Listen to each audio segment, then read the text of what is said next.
Hello everyone, this is Dutch Owen here to give you a short instructional video in how to authentically and realistically start the Milviz T-50 Bobcat. I will be showing two start procedures. One will be the longer authentic start procedure that's used in the real world. The second will be an abbreviated procedure that will get you in the air quicker, but is not necessarily quite so realistic. And I will also note that if you're really in a hurry, you can use Control E and get both engines started auto-magically. Alright, let's pop into the cockpit. This is our Milviz Bobcat cockpit. The first thing I do when I get into the cockpit is click on this little silver handle and get the steering wheel out of the way so I can see things a lot better. And then we begin our actual formal start procedure. The first thing is to turn on the battery, a switch here in the lower left. We can easily see and hear that the battery is working. We have lights and we have sound. The next step is to take a look down between the two seats where we see that there's a fuel selector. We need to select either the right tank, the auxiliary, or the left tank. I usually start with the auxiliary. Now, I'll note here that in a real Bobcat, there's also a wobble pump, a manually operated pump located between the seats that a pilot would have to operate quite extensively to get the initial fuel pressure up. We made the decision that Bobcat wobble pump was a little bit more realistic than we wanted to be, so we left it off so that you don't have to pump that thing in order to get the engines going. So that's one piece of realism we left off, but mainly for the convenience of the guys that are flying this.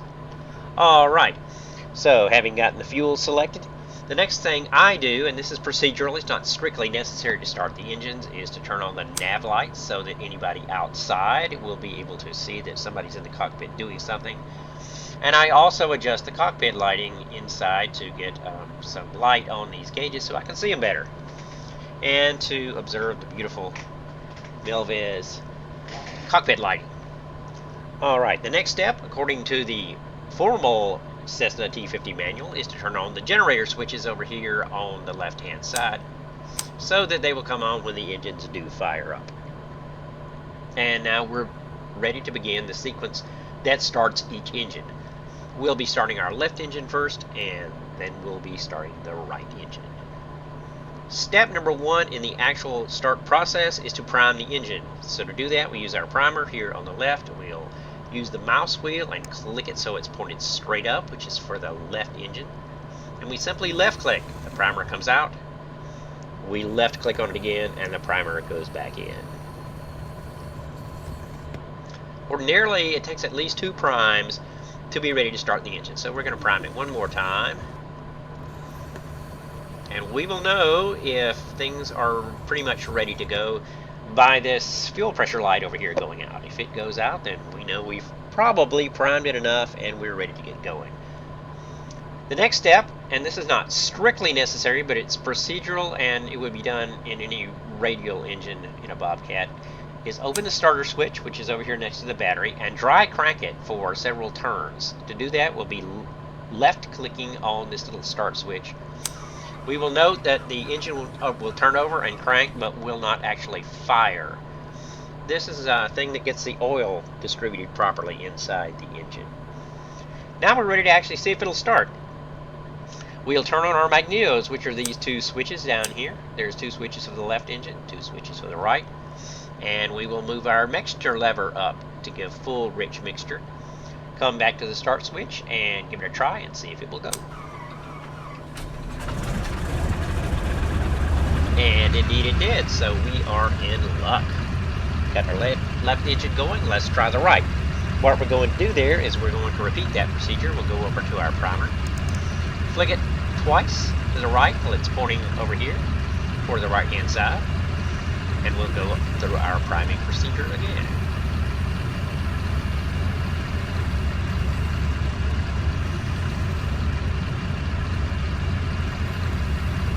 And we're watching for the fuel pressure light to go out. It did. We'll repeat our dry crank. And we have done that, so we'll turn on the mags, same procedure. Bring the mixture up, and right click, and our right engine fires up, and we've got both engines running, so we're in really good shape here. Alright, so the only thing we need to do now is to close the starter switch cover, reset the primer back to off, and bring our propeller levers up, which are kind of hiding under the throttle here. And we see our RPM coming up. The next thing to do before taxiing would be to let the Bobcat warm up to its proper temperatures. What you're going to be monitoring here is the oil temperature, which you want to be between 60 and 80, and the cylinder head temperature, which you need to be above 100. You shouldn't be taxiing until both those temperature conditions are met.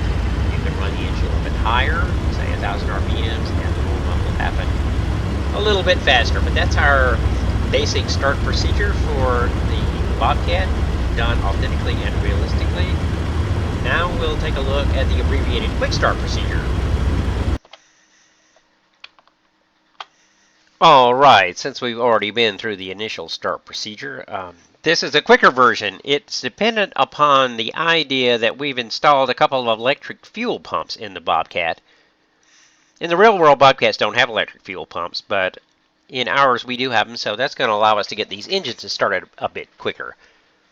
Alright, so I've already explained everything, so I don't really need to go through it. I'm just going to see how fast we can start these engines. Alright, let's get rid of the steering wheel. Pop on the battery. Select the auxiliary fuel pump. Turn on all the magnetos. Bring our mixtures up. Turn on the fuel pumps.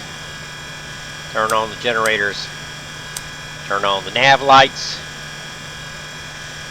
Open starter switch. And start our left engine. Fires up on cue. Taking a look, everything's rising. That's very good. Fire up our right engine. Everything seems to be going really well. Bring the throttle. The propellers up all the way. Close the switch cover. And we're ready to rock. At this point, we no longer need the fuel pumps, and we can turn them off. And once our temperatures get up, cylinder head gets up to 100, and the oil temperature gets above the 40 to 60 range, we're ready to go. So thanks for watching our Bobcat start demonstration video, and we'll see you flying in the air somewhere.